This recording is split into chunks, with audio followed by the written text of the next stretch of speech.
Hey, madness! I couldn't get it to go online for some reason, but I'm using my hotspot. So if I get down a bit further, it might start. If I lose you, it's because of I'm on a stupid 5G hotspot. I got an extra battery for it anyway. How's that sound? It's not too loud. I've got two mics running, so it should be in stereo.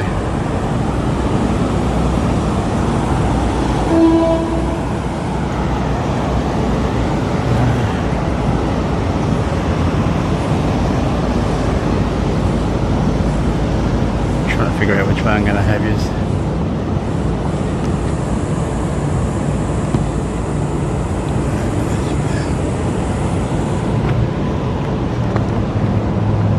Just adjusting things.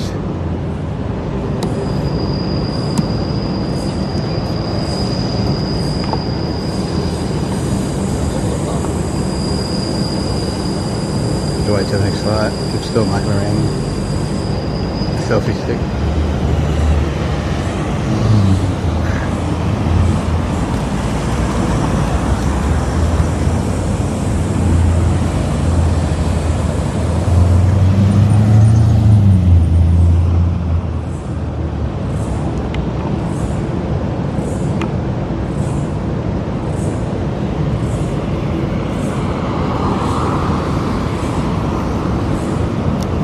Been sweating like a pig already. Now let me put the cameras up. Hey.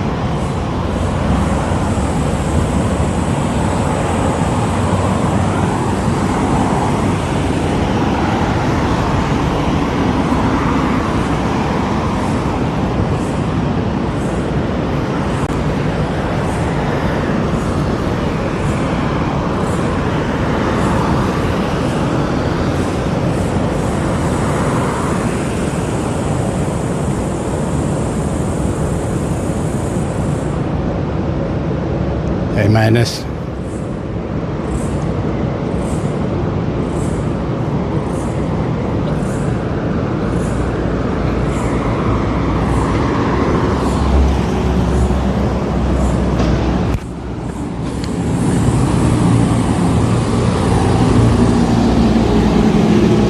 Got my leg brace on,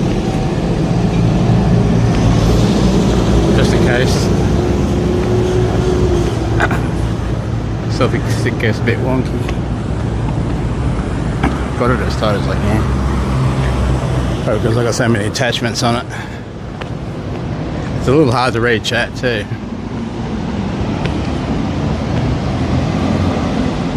I have to stop in the shade to do that.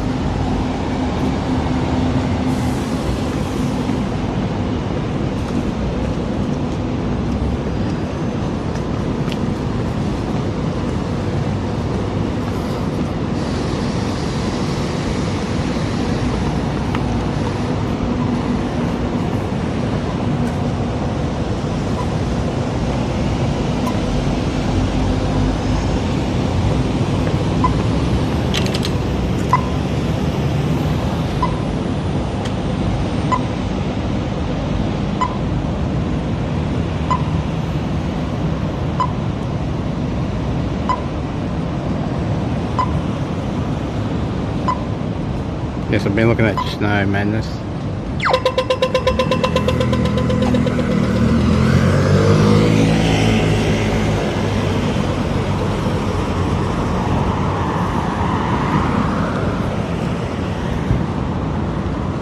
Now I think there's going to be like speeches for like about an hour. I don't know, there's supposed to be a band or two for whatever time. And that free food, I think.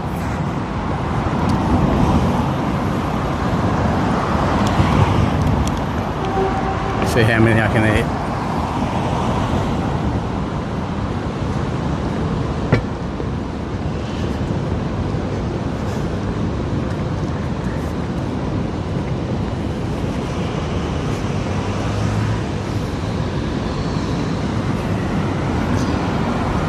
I've got the gain on 0, but I'm pretty close to the mic, so I'm both pointing towards me.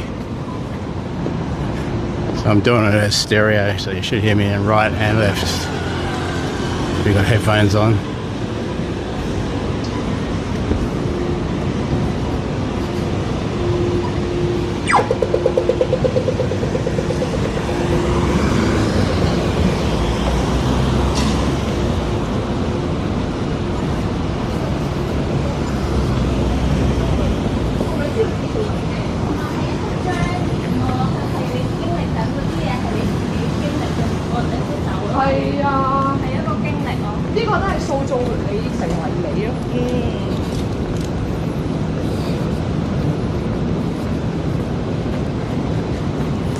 They got quiet all of a sudden. It's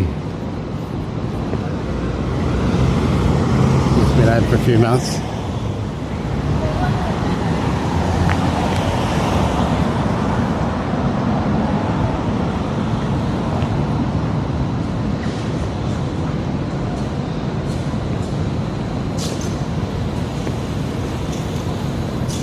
No, at least 1,000. It might actually be more because it's public holiday.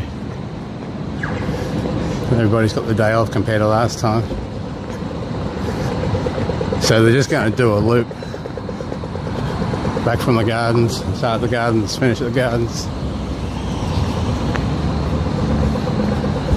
Then I'm going to go home and have a cold shower.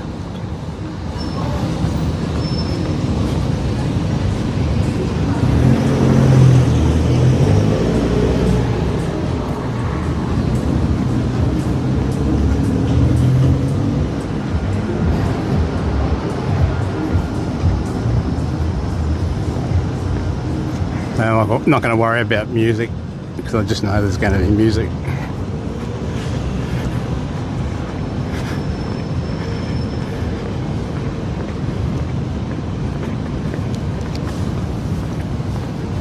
See how long I can last.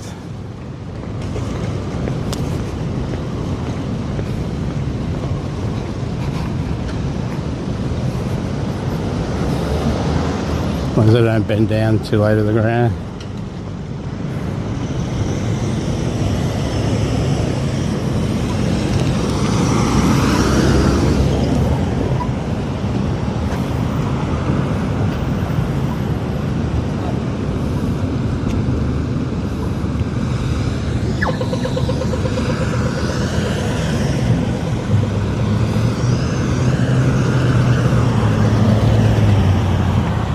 It's 11:59.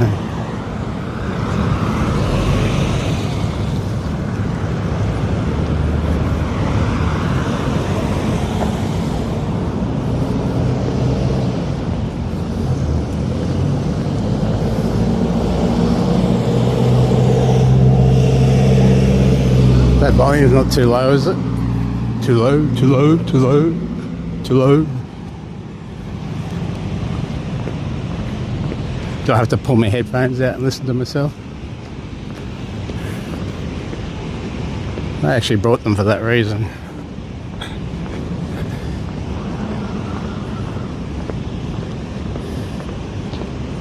I wonder why the stream wouldn't start before.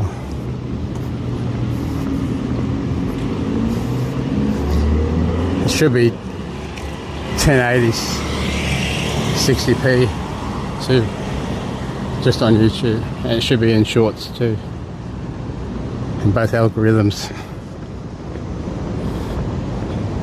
So don't go banning people quickly. You could get some of those shorts people for 0.5 of a second.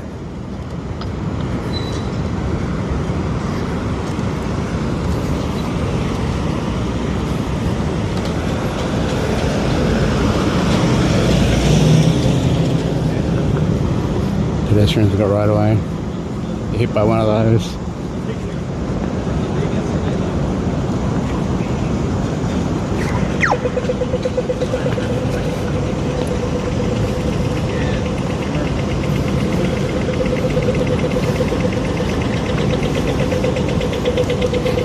That's the sort of lens I need for my live view.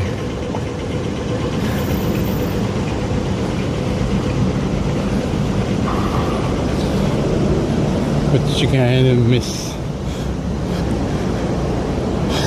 lime green. I know I'm going to get sunburnt. Got to keep count how many sausages I eat. Look it up on the world record. Because they were talking about that last night on the radio station or something. It could be a world record in sausages. I don't know, it might not be. I couldn't eat half a ton.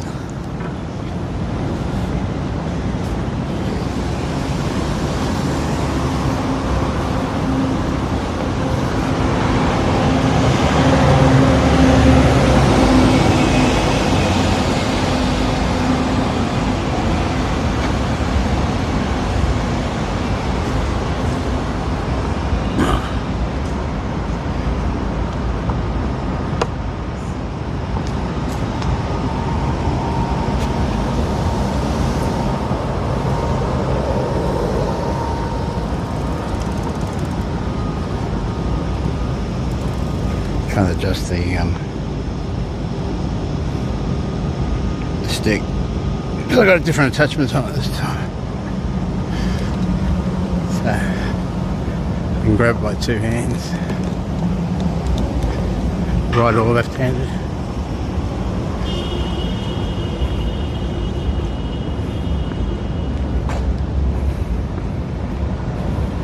Yes. Half a ton of free sausages. Don't know what else is free. The sunshine, the heat, the oi chance.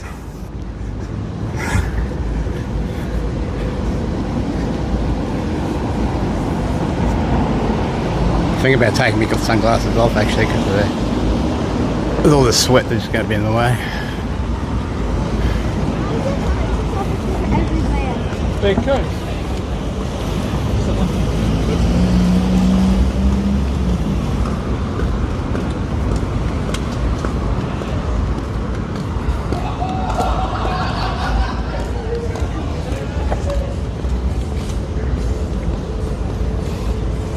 I think that was like some sort of thing for what's to do with the police, obviously. Looks like he had medical supplies and stuff.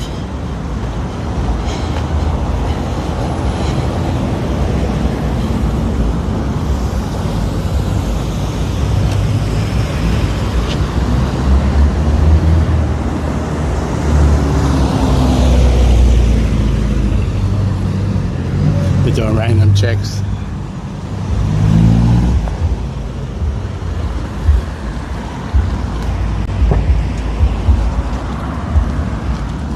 Yeah, the drums beat. We can walk maybe over that bridge later on. That's the new one. Maybe over it and back. I don't want to walk too far. I might leave that for another day. Yeah, because my knee probably. I want to get home and on the train and have a shower and then get back into the city to watch this movie. The Pauline Hanson movie. I can't stream it. I'll get kicked out. I do. But it's only being shown in 2 cinemas today only.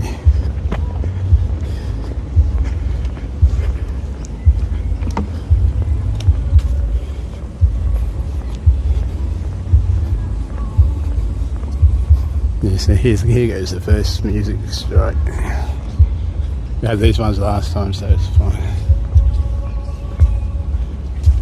And I'm not even going to bother using AI to pull it out.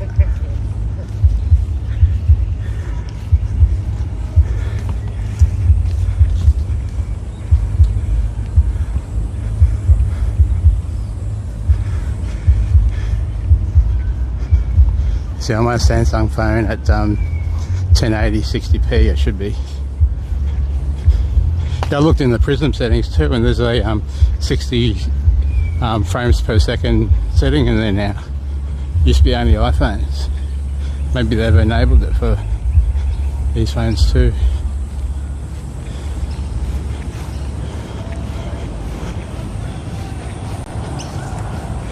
I hear them chanting already.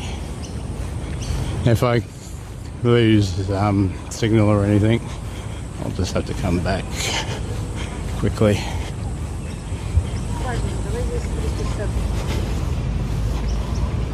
My knee twitched then.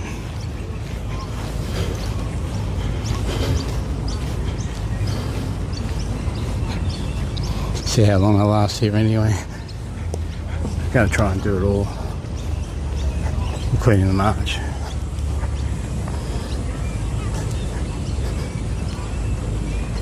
Oh, a little hot air from the side of my hippie.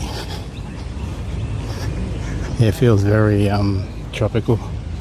Some orange tree for you, flowers. There's some pink one over there.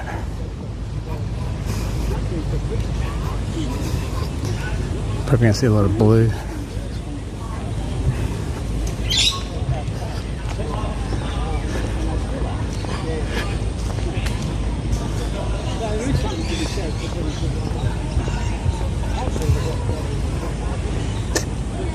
Excuse the camera work today. I'm dealing with 37-degree temperature. It's so hot today, 37. Oh, yeah. She just repeated what I said.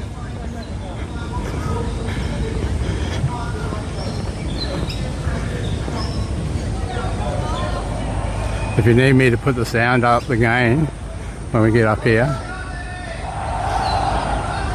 just let me know and chat anyway.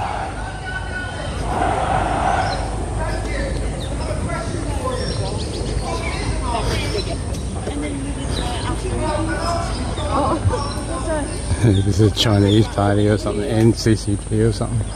Pamphlets. Yeah. So we'd like to, but all the rest. See the flag? I'll just walk around the crowd, let him speak. You just can listen to what he's saying.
Has to have a large ethnic core if it's to remain united and confident. The most successful nations have an ethnic supermajority at their core. Not 51%, but 90% or more. Australia was 98% Anglo-Celtic and European at the end of World War II. Having some diverse immigrants is okay. Having so many that the nation is no longer a majority in its own homeland feels like an invasion. Absolutely. This causes serious issues that have never been thought through or addressed. I think Renee. Australia is meant to be a democracy. Obvious issues of transport, housing, schools and so forth. They can be overcome. More serious is diversity. Ethno-religious diversity imposes huge costs that Australians never wanted and never asked for. Politicians on both sides, from the 1970s onward, rarely admitted how little they cared for our national identity. There was no democratic mandate for the invasion that they are still inflicting on us. It's completely illegitimate. We were never asked. Australians are tolerant, but we're sick of it. We're sick of people who smash our sacred Anzac monuments. We're coming the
No worries.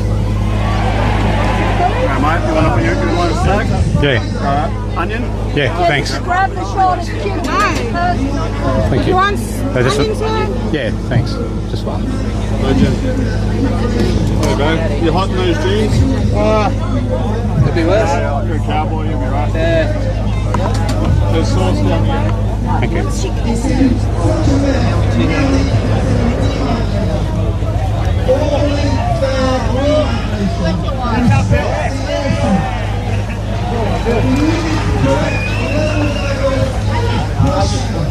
Why has this happened? How did we lose control of the Commonwealth? It's because we had no ethnic defence agency to represent us. Organisations protect Aboriginal Australians, Chinese Australians, and Muslim Australians. But the multicultural community had no organisation to protect us, the traditional British and European Australians who created Australia and fought her wars.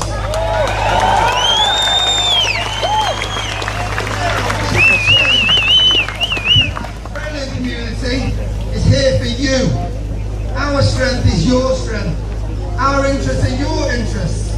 We stand up for you because we are you. The British hot. Australian community represents Anglo-Celtic Very hot. and European descended Australians. People whose parents, grandparents and great-grandparents came from Europe or the UK. Google the British Australian community right now. Police on horses. Because Australia needs you in this fight. Thank you.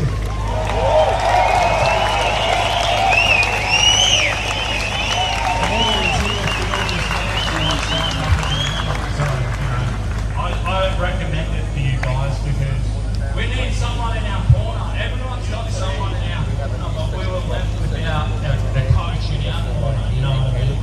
We've got a bit of cold chisel to get us ramped up for our next big updates, everybody.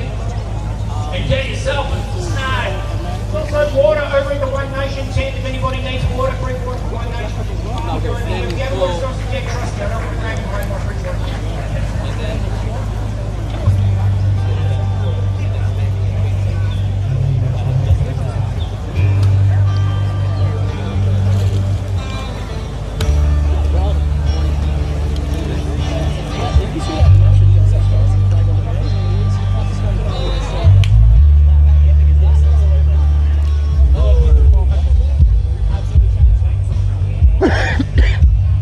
Excuse me.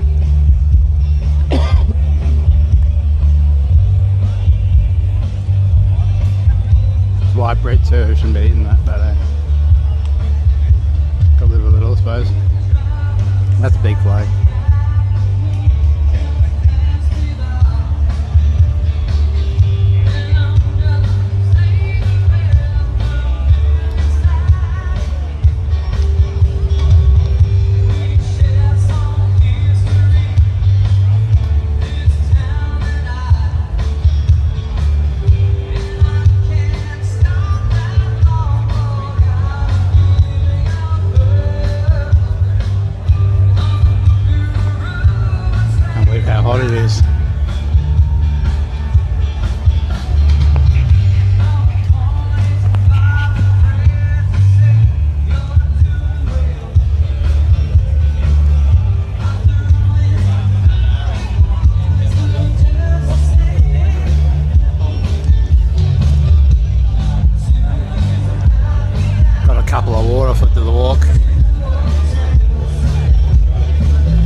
Just one, thanks, mate. With onion. With onion? Yeah. Thank you. What's onion? That's enough, yeah. Thank you.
Green and gold.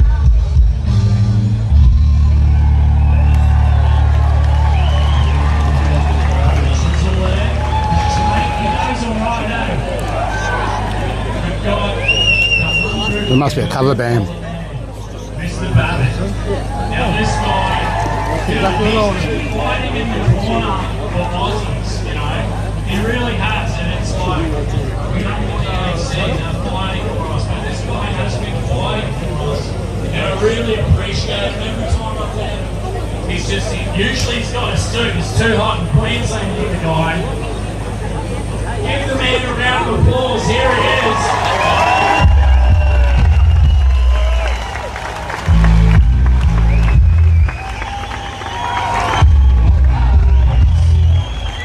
Thank you, ladies and gentlemen. Thank you for being here today. Thank you. You know what? Today we ignite something powerful. Today we ignite a movement. That's what we do. A movement rooted in common sense. Common sense. A movement driven by the values that made this country great. Do you understand?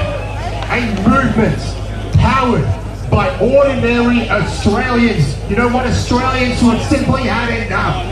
Enough. Enough of the lies. Enough of the spin.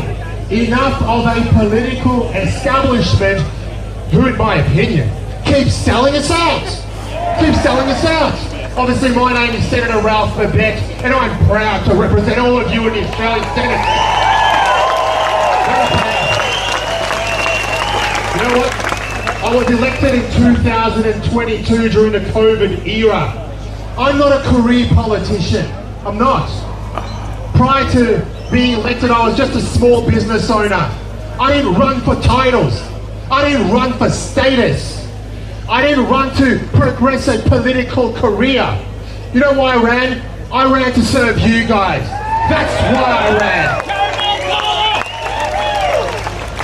I ran for office because I was sick to death of the political class taking advantage of all of us, including me, pissing on us and calling it rain. Calling it rain! I know it's not rain. My story is not extraordinary. My story is uniquely Australian. I came to this country as a migrant, okay? My family, we arrived here in the 90s with nothing but a dream. A dream that in Australia, if you worked hard, if you played fair, and if you believed in yourself, you could build a better life. You know what we did? You know what? Not because the system... What's going on in there? And you know what we did? Not because the system gave us special treatment. No. Not because anyone handed us anything. No. But because Australia made it possible. That is the Australia that I love, and that is Australia that we are all here to defend. Right? Okay. But listen to this. What's going to happen tonight? Listen carefully. The media is going to try and denigrate us tonight. Okay? They're going to say we're anti-immigration. They're going to say we're racist. But hear me out. Listen to this. Nothing could be further from the truth, and here's why. Every single speaker that comes on this stage today was at one point an immigrant. So we do support immigration, but hear me out. It must be sustainable. It must be merit-based. And it must enhance the values that we already have that have built this country to what it is today. By those who yelled, I'm going to guess I'm right. You know what? This is what's happening. Hear me plainly. Hear me very plainly. We cannot allow our immigration system to be used as a political tool to import voters and undermine Australian culture. That cannot happen. We will always stand for integration. You get it? Integration, not segregation. We believe that if you come to Australia, don't try and change the country. Become a part of the country. Contribute to the country. Assimilate. Join the great Australian story. Is that fair enough? But let's be honest. Let's be honest, okay? Australia is under threat. The country that we all grew up in is being dismantled right now by globalist ideologues, power-hungry bureaucrats, and a political class that no longer listens to the people. They don't respect you. They don't trust you. They don't stand up for you. They don't remember who they work for, and that's you. We stand here today on one of the most beautiful patches of earth ever settled by free people. A nation carved out of hardship, forged by courage, and built by men and women who refuse to quit. Refuse to quit. A nation that understands that progress does not come from hating the past. It comes from respecting it. That's where it comes from. This is the land right here where convicts in chains became nation builders. That's what they did. And ordinary people did extraordinary things. Our ancestors, what did they do? They faced drought, flood, isolation, adversity, and they kept pushing forward anyway. They kept pushing. But you know what? They didn't whinge. They didn't demand handouts. They didn't tear down the nation they inherited. They built this nation with sweat, with sacrifice, and with grit. That's what they did. Our ancestors, they died defending this land because they knew that Australia was worth protecting, and you know what? It still is. It still is. Great nations survive when people love them enough to defend them. Because you know what, ladies and gents? Freedom is not free. It is earned. It must be protected, and it must be passed on. Must be passed on to the next generation. Speaking of the next generation, every generation has a duty to improve our country. But improvement does not come from self-loathing. It does not come from tearing down our institutions and our great monuments to the past. And it does not come from apologising for our very existence as Australians.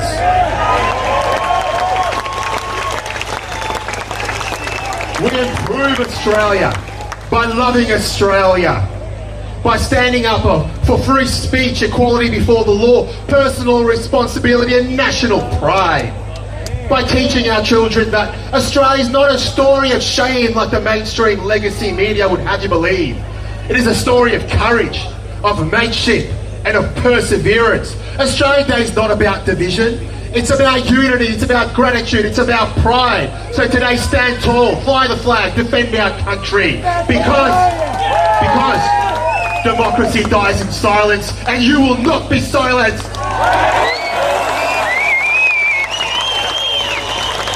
Silence no more. This movement, it's about you. You. It's about your voice, your family, your future. So I ask you, what kind of country do you want to leave for your children and your grandchildren? What kind of country? One where freedom is but a memory, or one where it is the bedrock?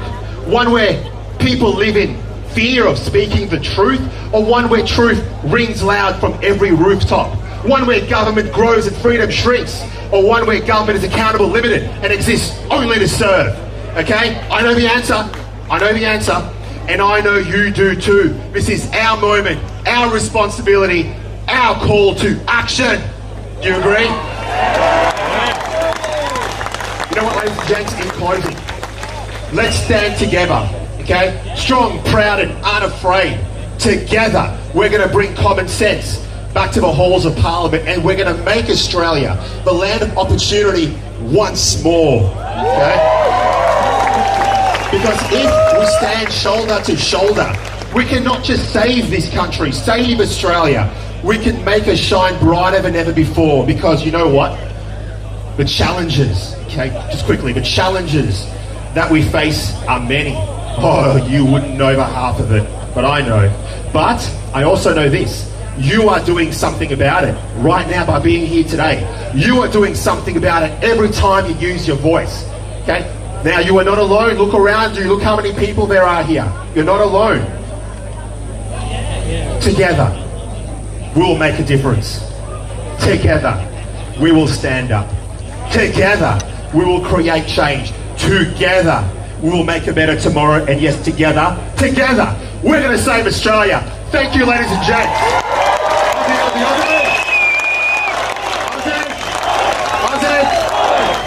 Aussie. Thank you.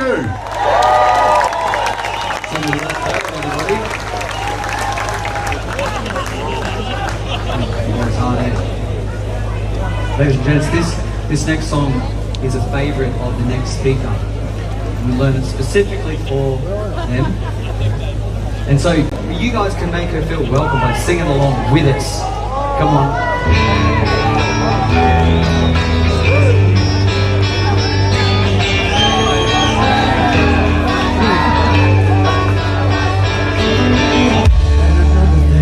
I've been wondering lately, oh baby, tell me where have you been?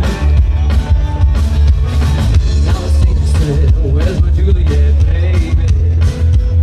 Is it maybe, found some a nice dream? What's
for him. Give it up for him. Yeah, Dan. Ladies and gentlemen, someone I know who you've all been waiting for. Senator Pauline Hanson.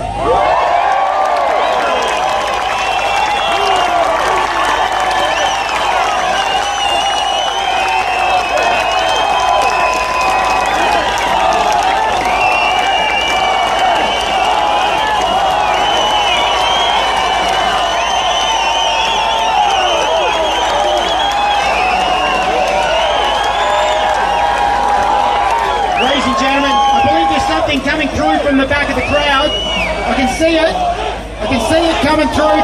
Can we make way for it coming through? Ladies and gentlemen, can you see it?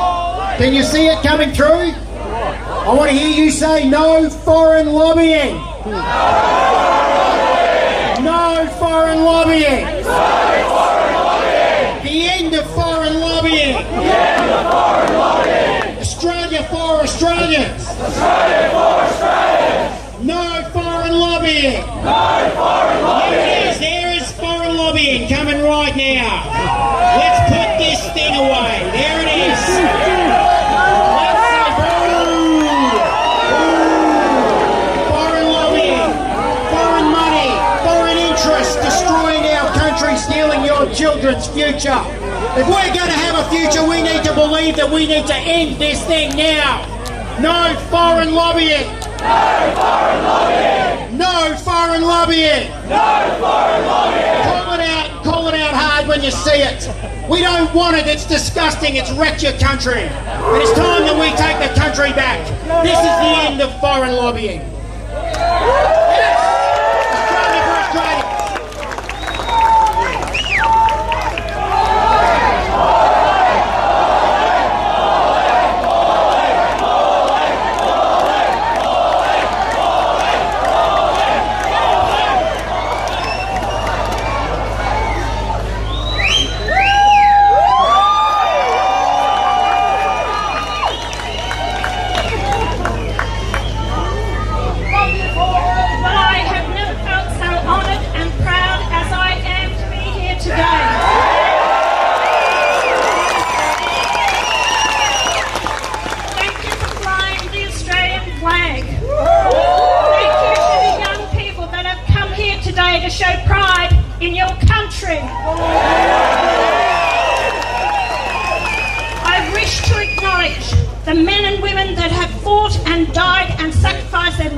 What we have today, our freedom, our nation, our democracy. I want to acknowledge the farmers that have grown the food that have fed us.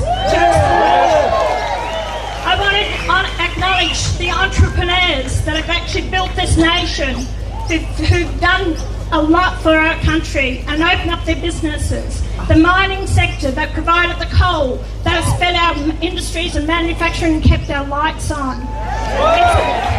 It is a bloody hot day today, but this is Australia. But it's not the climate change that we've been fed.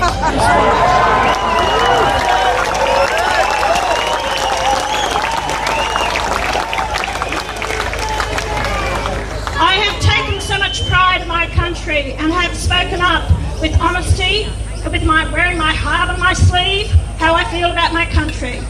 I am proud of my other senators that have joined me over the years to represent you, the people. That's what it's about, us representing you, not foreign interest, not the globalists, not the people who want to just use you to wipe their boots on. That's not what Australia is about. That's why we have so many people that want to come to Australia, to flee the countries that is nothing but stripping them of their freedom, their democracy, their way of life and decency. We still have that here, but it's been eroded from us to be taken away. And just as hate speech laws that were passed last week, it distresses me when that may end. We can never give up our freedom of speech. We can never give up our opinion to speak out.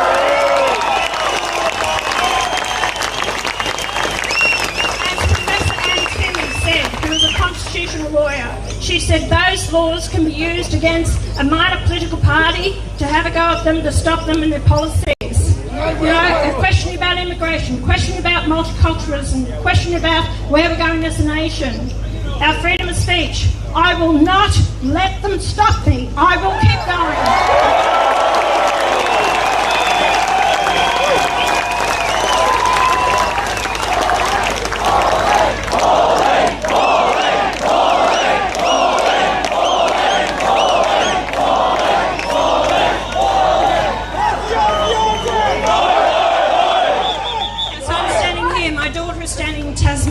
And she's speaking to the people down there.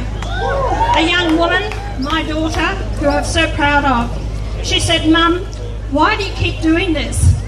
She realised this year when she decided to stand for politics. Now she says to me, "Now I know, Mum." She said, "You can't give up because the people that rely on us to make the difference, to fight for them." Not every one of you want to be a politician. Not every one of you has the opportunity or the voice. But you, in many other ways, you make this country great of what it is. But my job as being a politician is to fight for you, is to make sure that you get a fair deal, that you get a fair go. And that's what disgusts me from our other politicians. They're not there representing you to the best of their ability. But you know what Don Chick said? He said, "I'm going to keep the bastards honest." Well, I tell you what, mate, I intend to get rid of the bastards.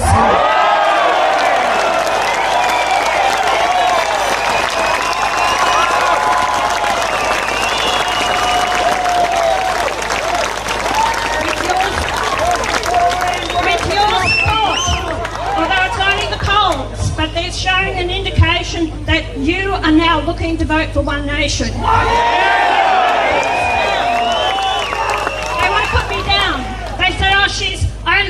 She left school when she was 15 years of age. So what? They want to say that I can't speak properly or whatever. So what? I've learned the years, the hard knocks and everything like that. I'm not like Albanese whinging in my cup of tea because I grew up in a house condition house. We've all had our knocks in life. But the fact is, and I tell each and every one of you, don't let anyone ever put you down. You have a right. Stand up on your pedestal. You stand tall and strong and have that opinion and the right to speak it. Because these people will hail you down, will try and drive you into the ground as if you are nothing, that you don't have the right to say anything. Have a right to fight for what is this country is about. To be proud Australians. We've had mass migration. Albanese at the moment is talking about mass migration, that we are cutting back the numbers. Well, it's a little too late, mate. You're the one that created this mess. You're the one that brought all these people in the country. 1,560 a day. That's how many's coming in. There wasn't fiscal migrants. And he says, we're fixing the problem. You created the problem. He is the worst Prime Minister I have ever seen.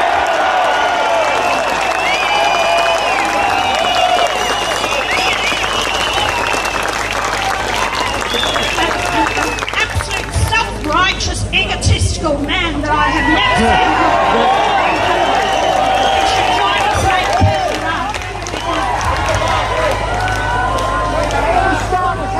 people behind me, thank you for coming today.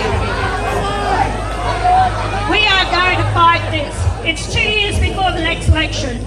If you want to see One Nation succeed, then come on board on this journey, this road.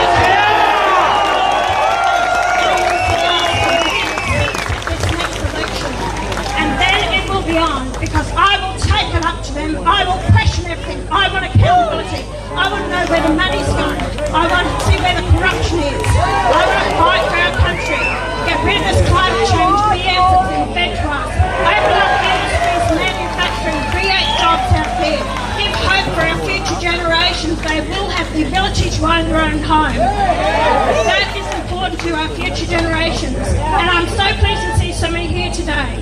And to see that the pride that you young ones have in our nation brings tears to my eyes. I thought it was been lost, but it's not. I can see it today. It's not lost.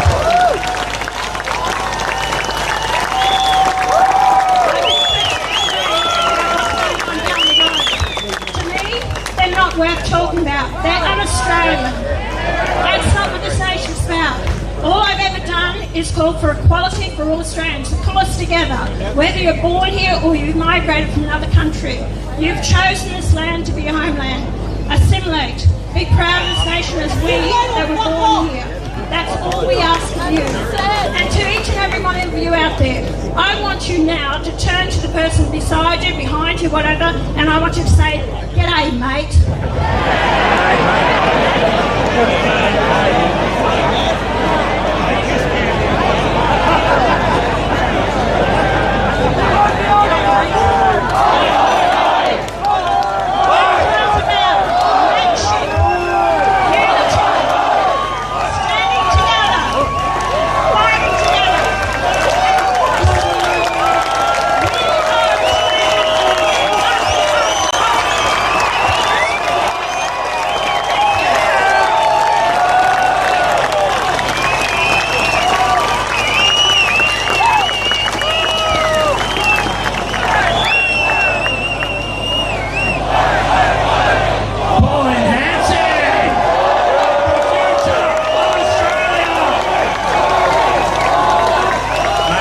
We're going to bury all the foreign lobby groups, and that Albanese, he's looking a bit sick, isn't he? We better pray for that guy, I'm telling you, because he's ruining this country. Pauline Hanson, she has branch meetings happening, right, all across the state. I know there's branch meetings happening tomorrow night, so it is a perfect time to sign up. And it takes us to volunteer. We have to sign up, pay that membership fee, because the time is now. The time is now. We're hungry for change. It doesn't get worse than this, but Albo, he will make it worse. So we're gonna play just a few songs, and then we're gonna march, right? We're gonna go. All the guest speakers, we're going to lead the march. We've got a uke, we've got a speaker, we've got music. We're going to walk down this path, turn left, and we're going out the main gate. It is just a nice short walk, right? Because it's 43 degrees today. So if you guys just chill for a bit, let the speakers are slowly going to make their way. We'll listen to a song, and then we're going to march around the block. We're coming back. We've got Malcolm Roberts. We've got Lachlan Lade, Dunder Viking. So we've got a few great speakers coming up, and we've got a few great more sets. And if you want to stay here and it's too hot and you've got kids and you're elderly, there's going to be people here. The band will have a bit of music going. Rock out with us. So you can rock out if you like. It's too hot, it's not me, that's all good. Plenty of water, food. But please, Pauline's got to take her flag. She'll be up the front with us. But here we go, rock and roll. There we go.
tries to try and stay in the shade a little bit.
Good work, everybody.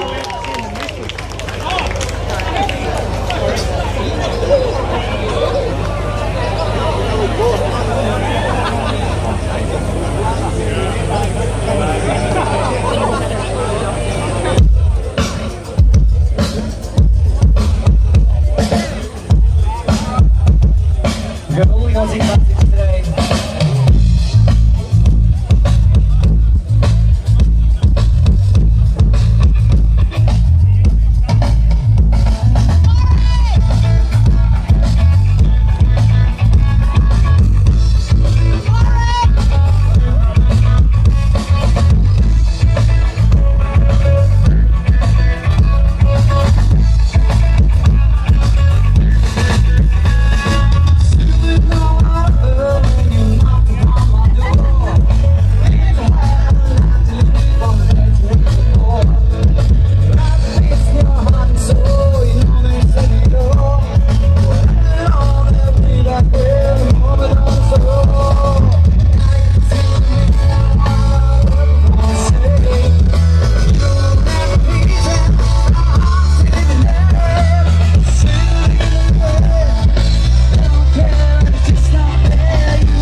Trust my knee to give out right this time.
Yeah, I've got my own hair then. It's great. Yeah. All right.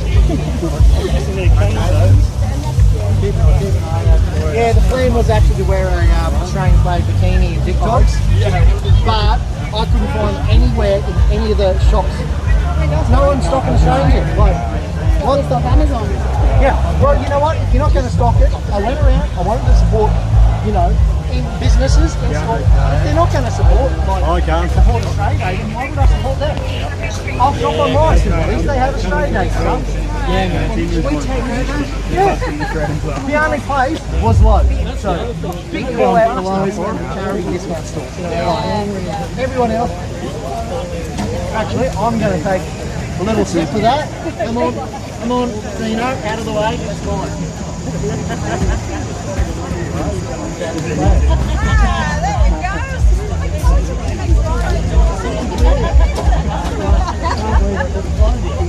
Not with an Australian flag. Graham, Wendy. Hi, Wendy. Hi, how are you going? Chicken handy? Wendy.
video. That was a swear word against Australia Day or something. What do we see?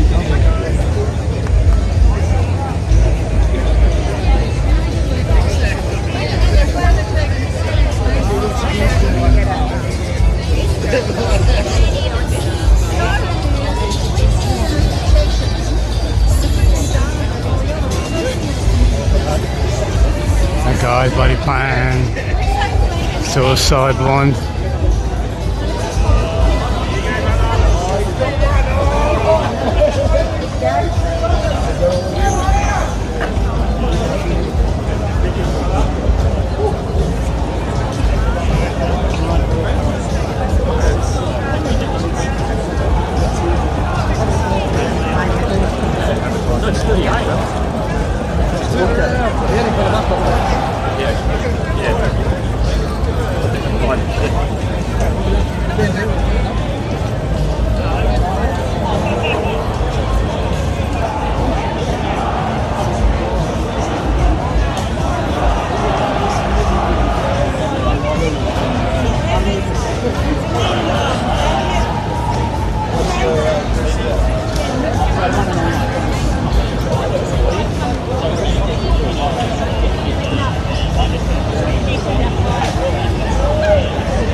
Mostly, and I deliberately used some of the message about the couple of engagement, and I realised that's supposed to be about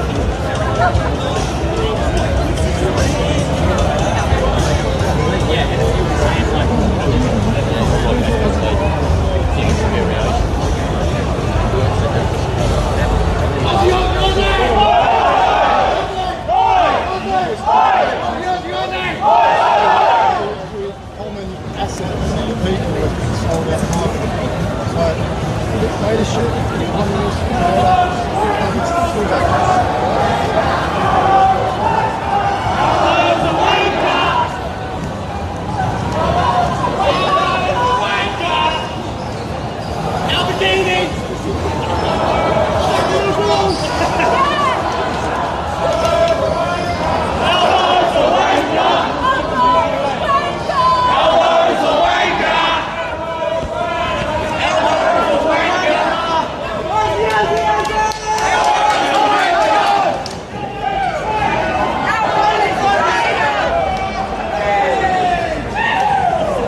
Space.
here, bro.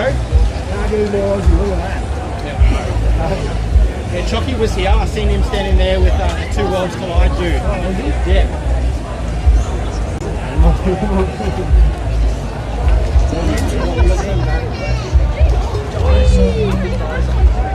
That's Aussie ads. Who went first? Right now, yeah.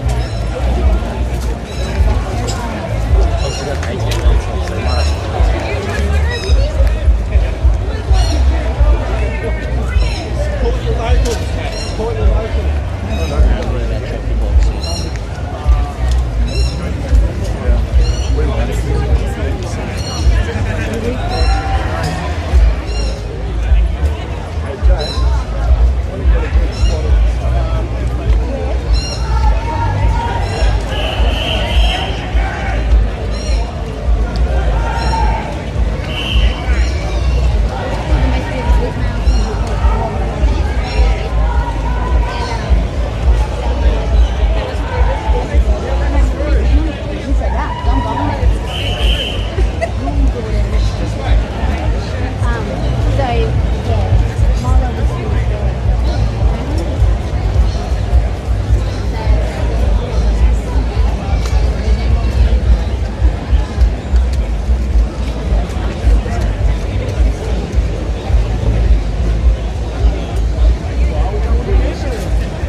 Please like and subscribe.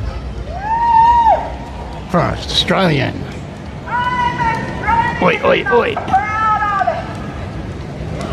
Please like and subscribe. Thanks everybody for being here. Happy Australia Day. Has anyone Googled BWS yet? Oh, sorry. Yeah, we're on our second lap. Oh. That's a throw, mate. That's a throw in rugby.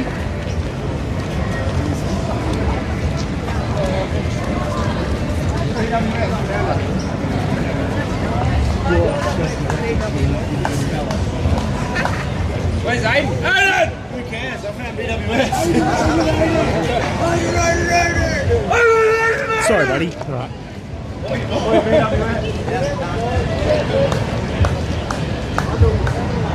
Little traffic stopped up there. We are Australian and we're proud of it. Stand up. Go! Let's go!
Hey, Cherry.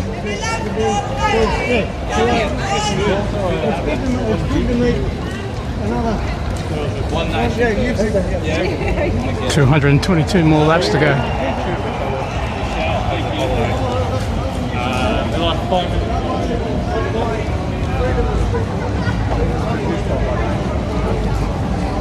We'll go under the flag.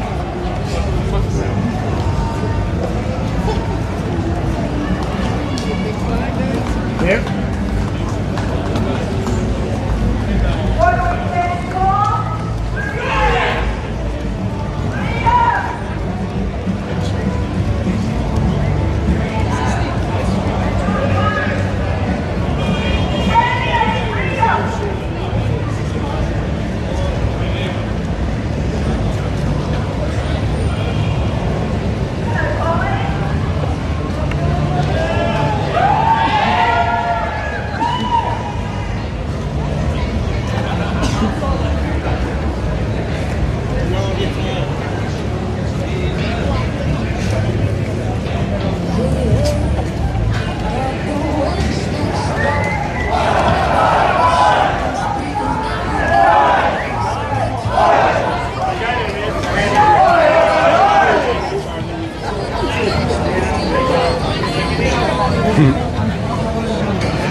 There we go, see if they'll react.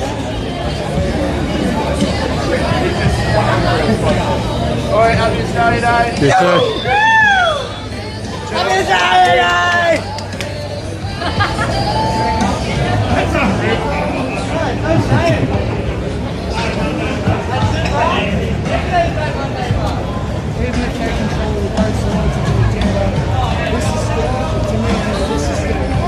So I didn't even have to say anything or do anything.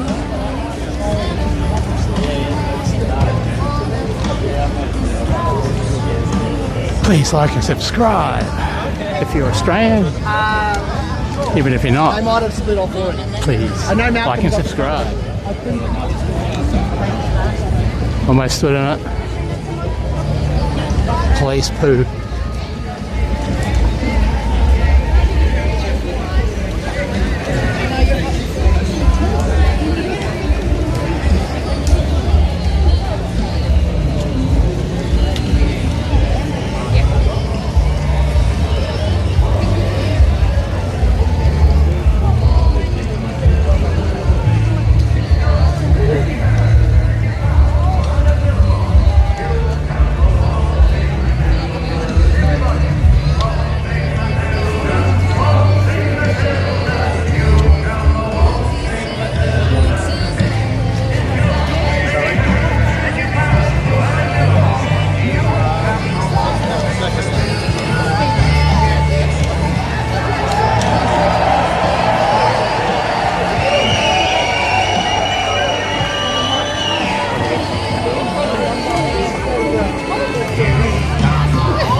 bacon grease.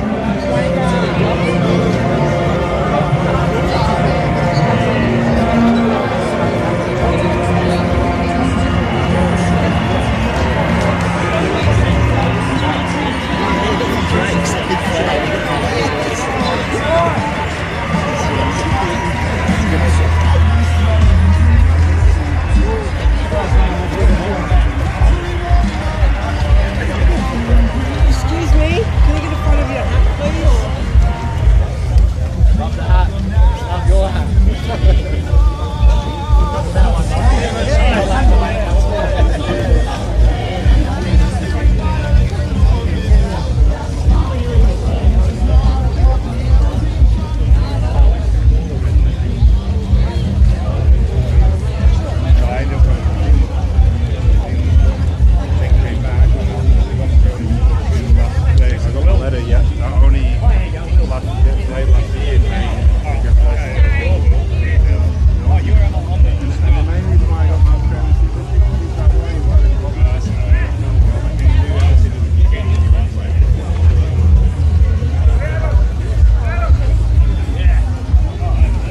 Please like and subscribe. It's bloody hot.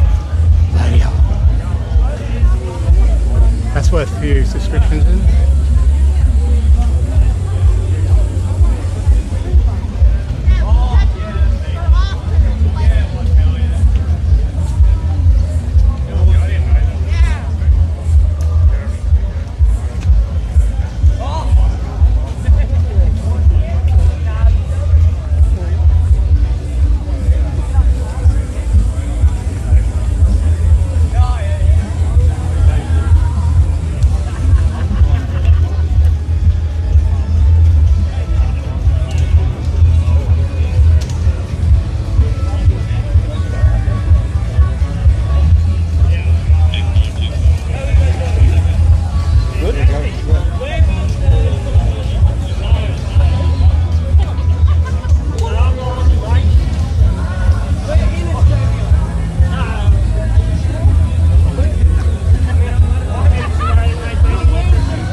We've all just about run out, mate. All your sources.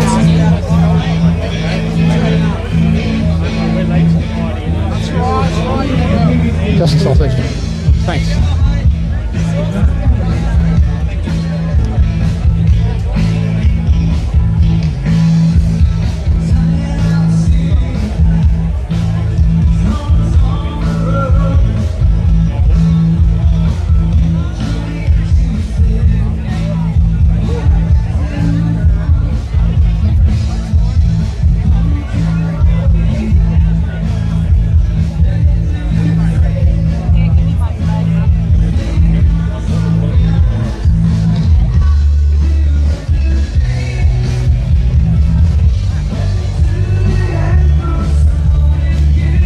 I thought he was going to sing 6 months on a leaky boat.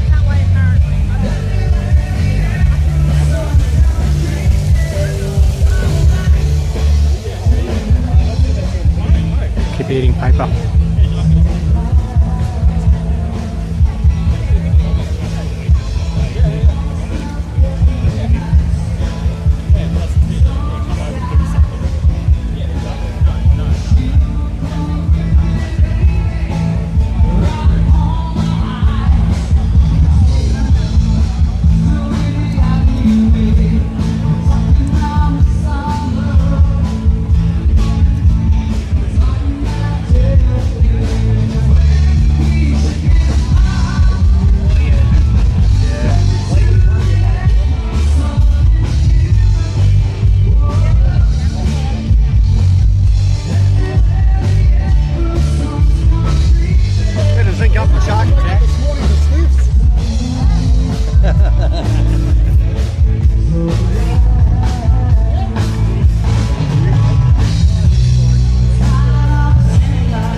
think I just swapped Wi-Fi, that's all.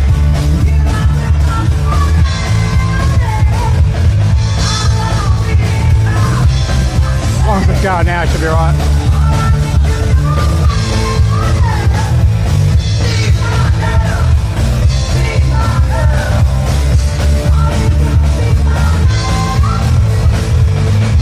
Yes, Brisbane. Botanical Gardens.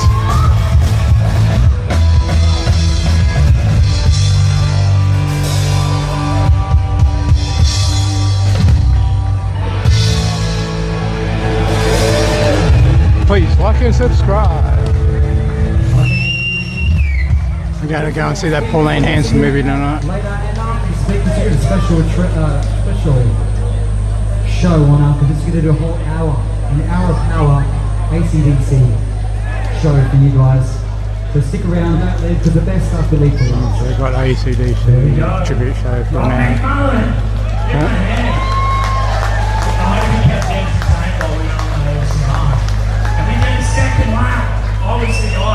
Yeah, I got a mod from around there too. Madness. He said no twice, but never give up. You know, he couldn't say no to all these wonderful people. Do you guys remember Duncan White in Lockton Lane? Unfortunately, he has a girlfriend, so the ladies can't get her. Here he is, Duncan White. Thanks, Dusty. Oh, isn't this wonderful? And I knew we'd have a good turnout today with you all. I love one. Because you're Queenslanders. And you always turn up. Rain, hail or shine, storm or bushfire, cyclone, flood and drought. We turn up for our people and our country. This is just wonderful. And I have to say, I love our flag. Have you seen the big one down the back? I reckon it's bigger than what they had on Parliament House. We Queenslanders put that together. And you know, I reject the idea that somehow stitched into that fabric there is a sign of weakness. The Union Jack on the blue field, that is a sign of our origin. It is not a symbol of insecurity or submission. That is a symbol of inheritance, of continuity. It is the banner of builders and victors and of an Anglo-Celtic legacy that forged nations across this world. Go to the Anzacs, you see strong nations. They do not erase their beginnings, they build upon them. Empires which fail, well, they leave only scars. Empires that succeed, they leave nations. And Australia is no historical accident. We are forged on British institutions, British law, and the English language with an Anglo-Celtic culture shaped by discipline, duty, and sacrifice. These foundations are not accidental. They were deliberate. They were tested across centuries. And when they proved strong enough, well, Britain, the strongest empire of the age, it did not cling, it stepped back. That is the mark of a truly successful civilization. Create something capable of standing on its own, defending itself. And we did, as we still are. You see, we, the Australians of the Commonwealth, we crafted a miracle, a stable, free, prosperous fortress, not bound by fear of bayonets, but by an unbreakable, mutual loyalty to our fellow man, a dominant culture, and loyalty among our citizens. Yet today we do find those foundations under siege. We do not face a foreign army crashing upon our shores, nor a tyrant on a throne. What we face is more insidious. What we face are red radicals, blue sellouts gnawing at our very core. And we gather here because we see the rot that they deny. This regime's immigration scheme, unprecedented, unvoted, and destructive to our social cohesion, for without assimilation or integration, this is an invasion.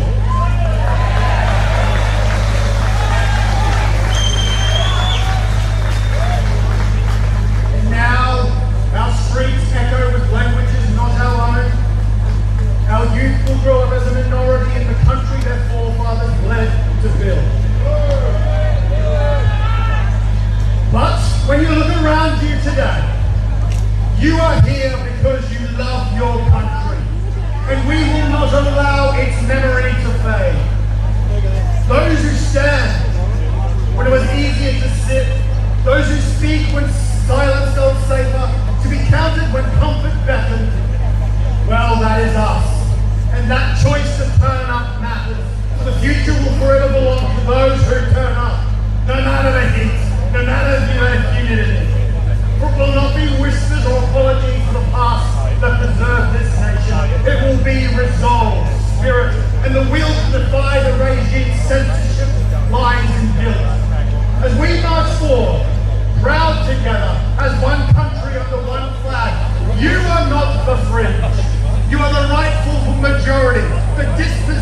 more composed of the dead than the living. So remember Australians who you are. Be proud. Refuse to apologise for building something and defending and preserving something real, your history. Well, this is not a moment of resentment, it is our moment of renewal. A rebirth rooted in pride, in shared destiny, in memory of renewal and responsibility. So stand tall, each of you, sons and daughters of Anzacs. We Queenslanders lead from the front, carry Australia forward, worthy of the dead who built her, proud of the living who defend her, and fearless for the generations yet to come. Let us make them proud of our flag. Happy Australia Day.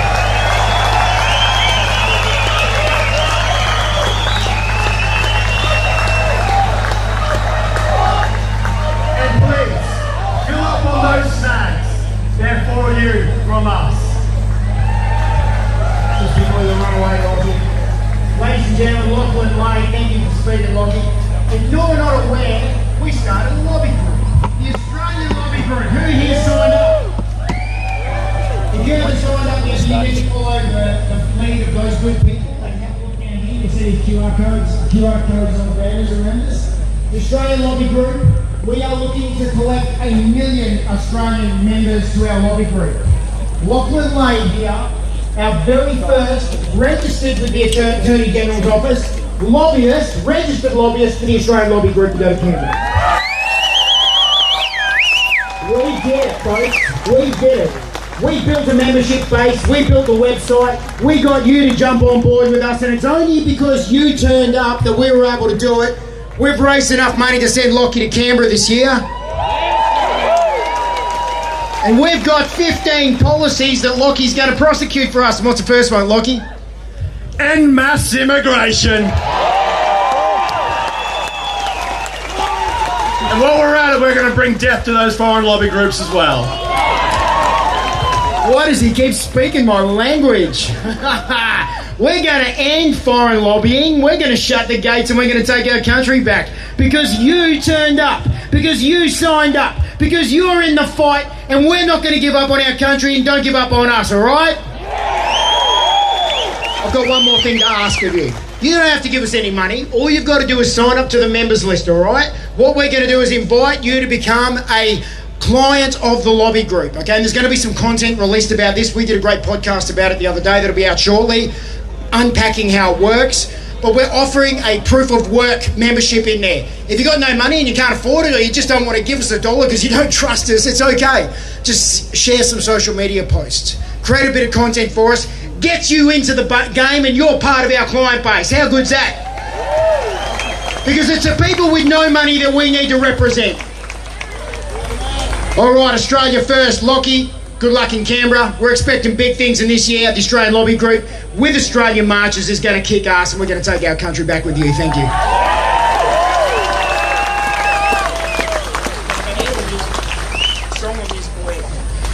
We'll go ahead. We'll go for it. There you go. All right, ladies and gentlemen, you've had enough of my voice, I'm sure. I want to introduce a great speaker, a very good friend of mine, a great young, promising cultural leader in Australia. And I'm always looking to talk to young people who have a vision for the future. Ed Schuller has a vision for Australia's future. Then make him welcome.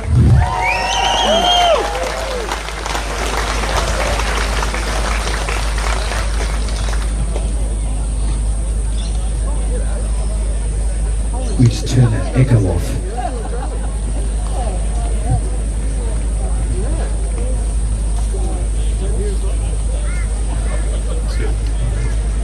My fellow patriots, this day, the 26th of January, is our People's Day, it is Australia's Day, and it always will be! At this hour, hundreds of thousands of patriots across our nation have gathered, united with one common purpose: ending mass migration. And there are many reasons why we've all come to this conclusion. I, for one, find none more compelling than the duty we have to restore Australian identity itself. Given the events in Bondi last month and Canberra last week with these hate speech laws. There's been a great revelation of this struggle that we're in. We, the people of Australia, have been led astray from the truth. Our parliament and our institutions have been commandeered by depraved, limp-wristed anarchists who have rejected our Christian foundation as a country. On the left and on the right, the truth has been discarded and the working class has been betrayed. The progressives, driven by a vile hatred of our people, have eroded Australian identity. They've imported millions upon millions of foreigners in the name of multiculturalism. And they've stressed upon us the lie that all cultures and all religions are equal. These agitators want the demise of our nation. Not to be outdone though, those who claim to be on the right have gleefully cheered mass migration on. Trading in any semblance of morality, they've worshipped at the altar of the free market. As they've escorted cheap foreign labour across the border, they've displaced actual Australians. Their profits swell and they go offshore, all while our wages diminish. These vipers scoff in the face of we who hold the controversial view that the economy of Australia ought to serve Australians and not the other way around.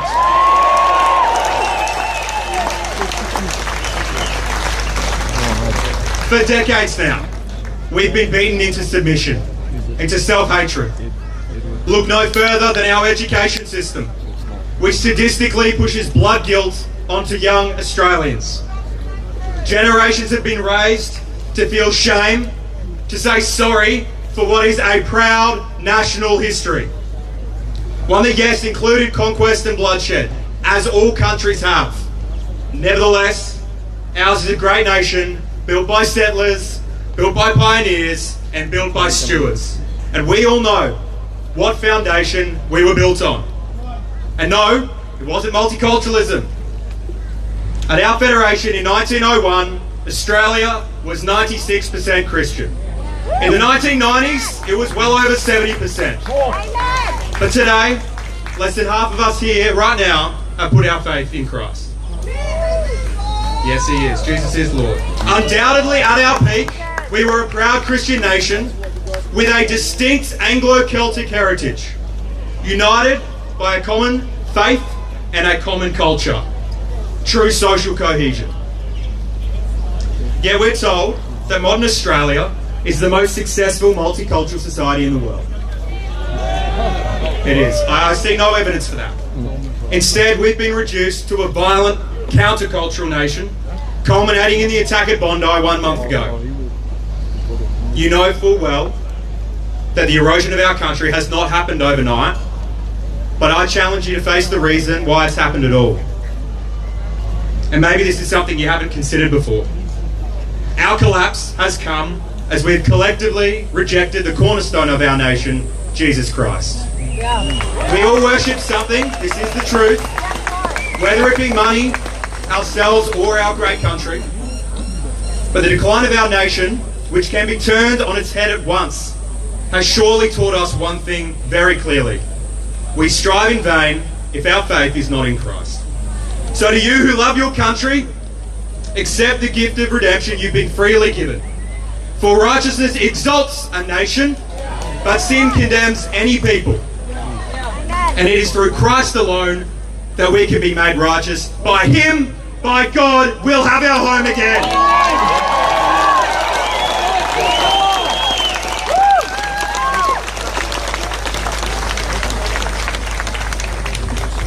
That guy is like representing teachers. I think a lot of what he did started during COVID, you know. There were teachers, nurses, cops, all these people just thrown out, told, if you don't jab up, you don't have a job. They've got hundreds of thousands of people who signed up. Incredible, eh? But that's what we need. It's all these little groups that were brought here today who are fighting. We are, like, look at these guys, man up. They're coming up here to speak soon. But right now we've got Robbie Catter, this man.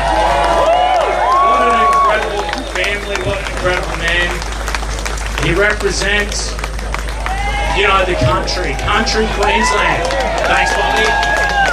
Thank you.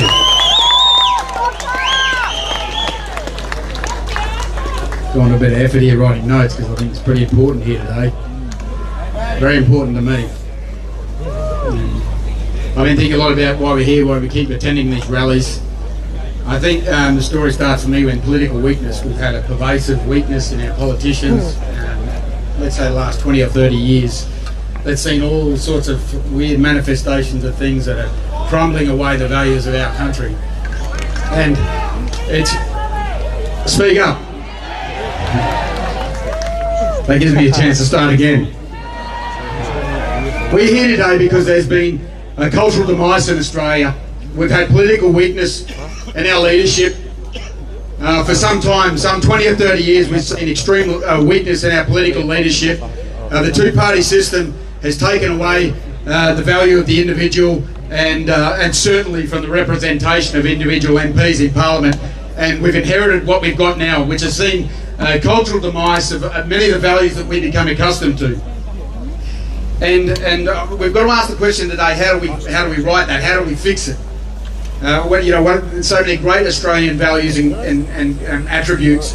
One that's probably hasn't served us well is "she'll be right, mate," because I think too many of us for the last 30 years said "she'll be right," and it's not right. It's going wrong. It's bowing down into the ground, and we need to have a very very deliberate and concerted Copernican revolution, turn this right around. That's going to come with a lot of pain. It's going to be a bumpy road, and it's going to be a long time happening. It's not just going to come with a snap of our fingers, but it can start here. For a start, you engage in debates on this, and I'm regularly prosecuting that building over there. People making fun of me in the Parliament when you're standing up for things, and you say something like Christian values, and they all laugh. We don't exist in a vacuum. You have a set of values you all agree on, and our founding fathers said, what's a good moral code for us to work off? You don't have to be religious to appreciate this. I appreciate it, but you don't have to be. They set up a moral code on Christian values to base our country on. That's a fact. And that they didn't adopt Muslim values or any other 20 other religions, or say let's have 20 religions and a moral code. They said we'll build it on Christian values. And that's why we are where we are today. And that's undisputed. You can't dispute that. That's a fact. So why are so many people, so many politicians uncomfortable standing up here and saying that?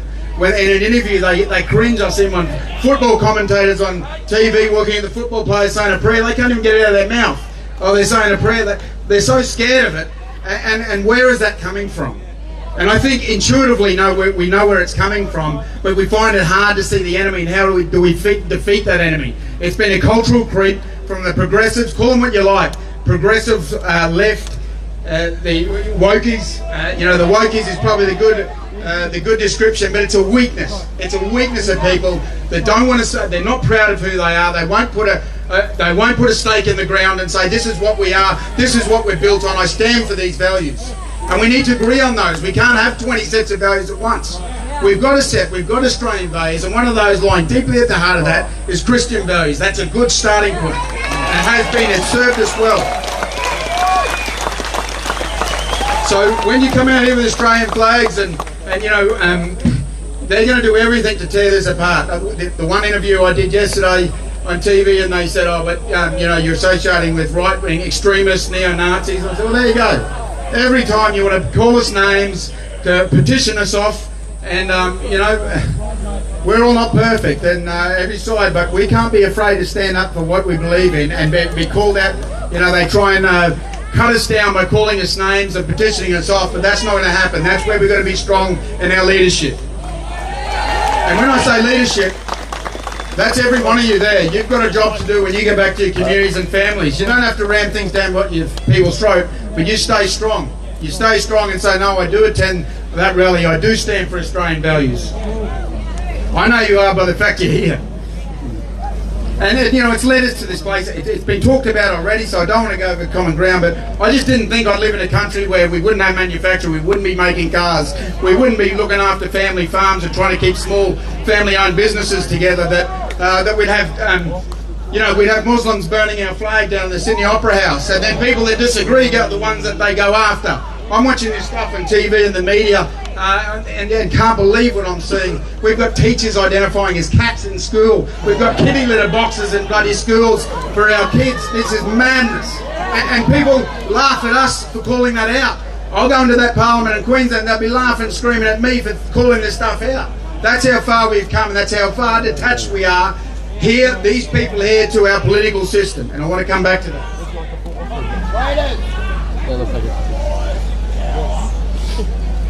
So this is the start of a, you know, this has been the spawn of a cultural movement, and very deliberate to tear all our institutions down. A manifestation of those institutions being Australia Day, so it's one they directly target, which is why we're here to say we're here. Despite that, we are here because we're not afraid to say we will celebrate Australia Day. So talking about immigration, actually I did want to make a point building on that. I remember as a party we got together before the first rally, and you know, you get the advisors, MPs in the room, and someone saying, "Oh, look, be careful. You know, I don't know if we can do this rally because they'll brand us as neo-Nazis, brand us." And you know, I'm not trying to sound like the hero, but I said that's exactly why we've got to go. Like, if you're saying that now, imagine what it's like for the Liberal Party, Labor Party, and everyone else. They're going to have everyone in there and say, "Don't dare go," and we all get scared of going. That's exactly why you got to go, to prove that we will stand here. We're not scared of you calling us names, and you can say whatever you want. We're going to turn up.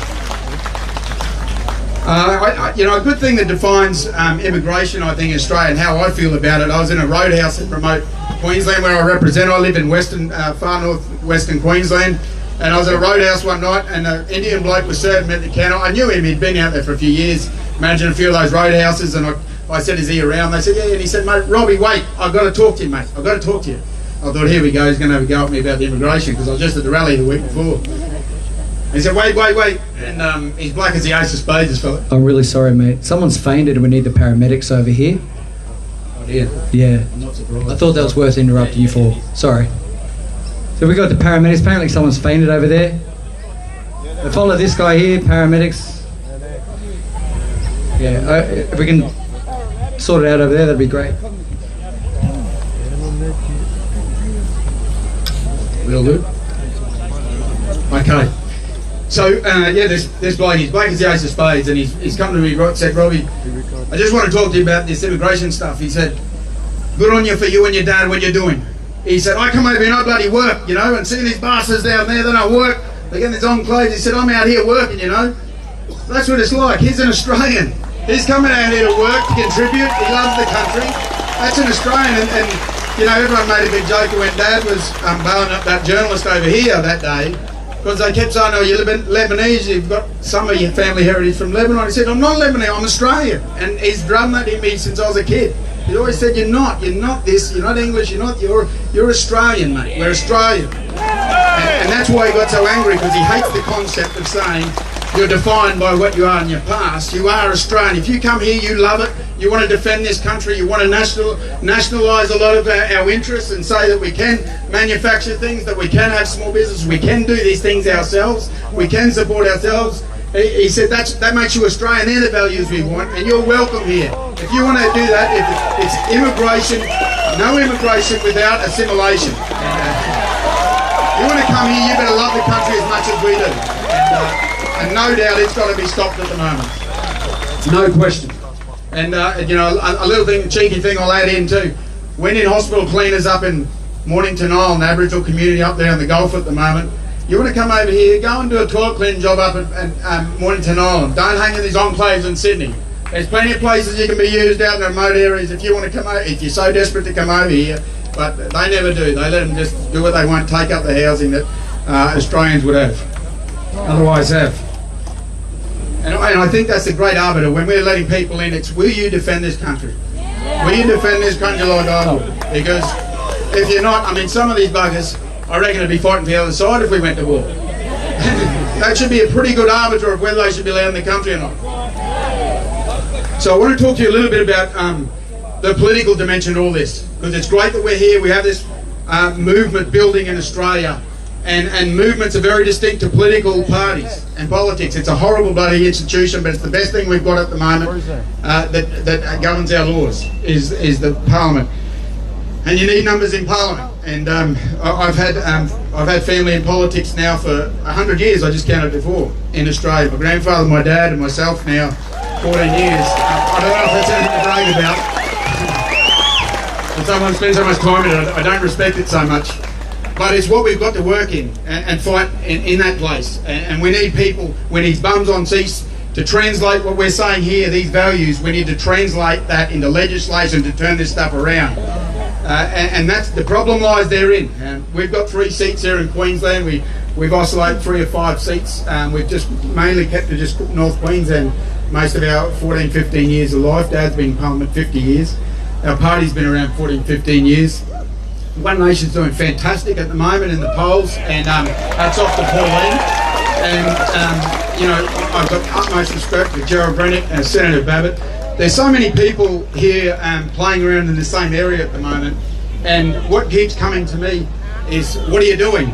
What are you doing? You need to come together. And Sam Bamford, I was watching him the other week, and he hit me between the eyes. He said, you guys got to drop your ego and start working together. And that doesn't mean just one join the other. That means you've got to work together.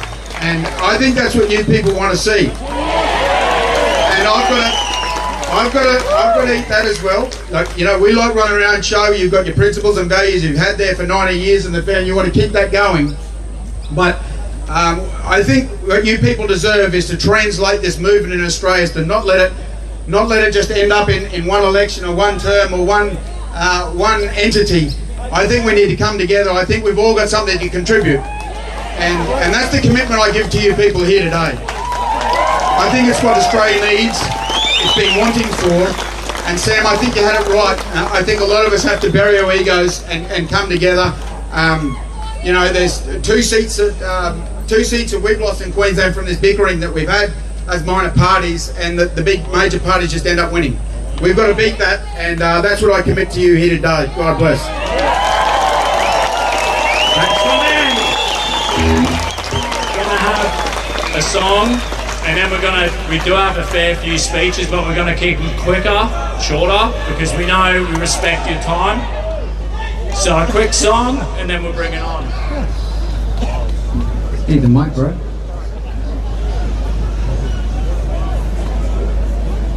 Alright, it's getting serious, ladies and gents.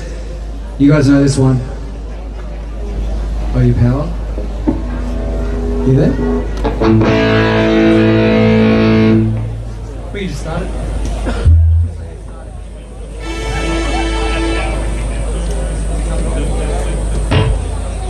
Here we go. We need you to help us sing this one.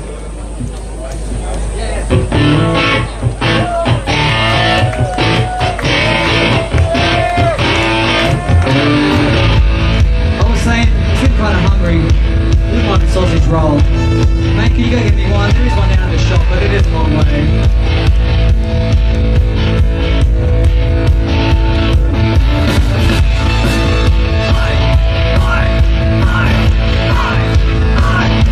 Come on, guys,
speaker, see all these Islander blokes and Jesus Christ shirts.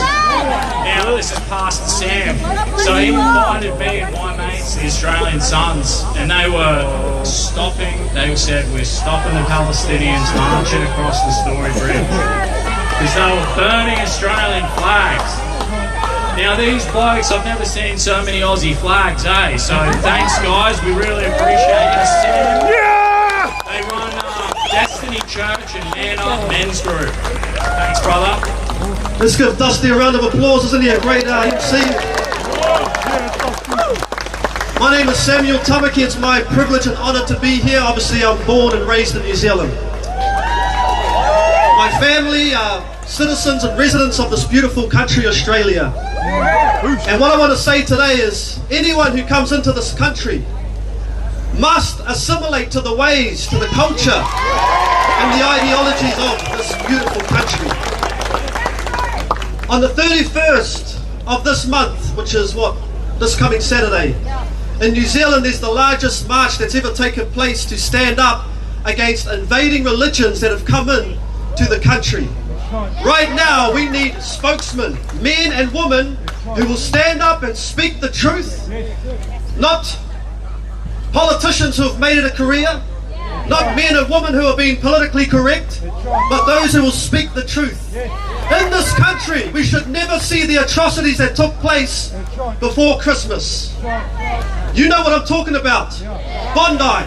That should never ever happen on this soil.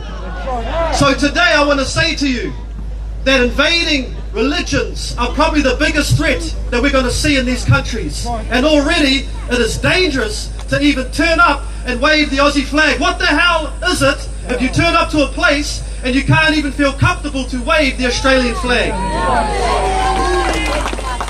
I hear just from one of the brothers over here, over the bridge, someone is actually burning the Australian flag. What on earth is going on with that? What I want to say to you today is that there's one key umbrella, pillar and truth that Australia must return to. It's got to do with the constitution of this country. It's got to do with the founding principles of it. And it says we call on the Lord God to guide us into the future for this country. I want to say to you very briefly that it's not just immigration, it's not just the countries, the colour, doesn't matter if they're purple, blue, white, yellow, green, black, that has nothing to do with it. It's the ideology and the religion that they have that causes something to happen that is disruptive to the peace and the safety of our children in these countries. I'm finishing up on this last thing. Last year we were privileged to go over to the UK and stand with Tommy Robinson. And my father, Brian Tamaki, was a keynote speaker, the foremost civil activist in New Zealand today. We went, a lot of us went to stand, and there's one thing that is commonly happening in the Western countries, is that Christianity has been abandoned. Now I'm not saying to you this Sunday go to church, well I hope you do. I'm not saying that you should pray every day, I hope you do. But one thing we have to do is when you leave a void and you're not clear on it, something else moves in. Now the spineless government, yes, but also the people have decided the future of this country. So now it's time for the people to rise up and to restore their belief in Christianity. For your forefathers and your great-grandparents, I can guarantee you, we're turning up the church and the principles that founded this country we've slipped away from, and therefore the blessing has been removed from this country. So I propose that politicians who believe in the faith, those who have the guts to stand up and not protect their career, would start to table a Christian Values Act. A Christian Values Act must be put forward so that a stake is put in the ground, so when you come into this country, before you even come in, you realise that it's a Christian nation. So therefore Islam cannot just walk in and do what it wants. Sikhism cannot just walk in and do what it wants. It's not racism, it's just protecting and guarding and standing strong for the principles in which this country is founded on. Right now, Sikhism And New Zealand is rampant. They're allowed to carry swords legally. They can jump on their motorbikes with their turban. They don't need a helmet. Meanwhile, when me and my brothers, we did a stand not too long ago. We jumped on our Harleys. No helmet, fine. Can you hear what I'm saying? There's two sets of laws going on. It's now time for the people to put a stake in the ground and say, this country, Australia, is a Christian country. Thank you.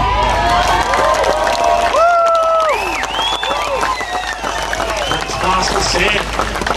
Give these guys a big thank you. They volunteered for security today, so they saved us lots of money. Very generous of them. Now we've got Malcolm Roberts. One Nation. This man, he's been faithful and loyal. He is the heart of One Nation, and we're very grateful for him to be here today. Thanks, Malcolm. Legend, buddy. Love, care, and reasoning are three fundamental unique traits that are unique to human beings. I want to thank you so much for your love and your care for Australia Day and for Australia. Give yourselves a pat on the back. It's the best thing you can do today. And for your reasoning, because you know that what you're doing here is protecting our country, actually restoring our country. You're the first step. Look at all the proud Aussies. Give yourselves another cheer. Come on, really put your heart into it. That's it, wave the flag. I want to thank everyone for being here, every single person. I want to thank the Young Nation volunteers in the tents down there that have provided water. Thank you so much. Any young people want to sign up with Young Nation, go ahead there. I want to thank especially the Jesus Christ banner and the group that's supporting that. That is very, very important. So thank you so much for bringing Christianity back. I want to thank a wonderful lady, I won't mention her name because I haven't got permission, sitting right here in the front row. She's had serious treatments. She got out of hospital just a few days ago. Serious operations. She's here. And she said, I can't march, but I'll be there. I want to thank the Queensland Police Service and the Australian Federal Police. I want to thank the band. The band has done a great job. The one thing that I want you all to remember is they tried to cancel Australia Day and failed because we, the people, said, no, go to hell. The approval ratings for Australia Day are now soaring again, getting back. The work is ending. This matters because there are two structures on which civilization is built. The family, and they're trying to destroy that, and the nation state, and they're trying to destroy that. Your work is extremely important. The second thing I want you to remember is they're now aiming to cancel Australia, not Australia Day, Australia. In 1901 through to 1920, we had the world's highest income per capita. They're destroying our country now. How? Energy, cost of living, housing, immigration, bureaucratism, woke, many, many ways. There's one really important way that's affecting all of those, and that's mass immigration. I'm an immigrant.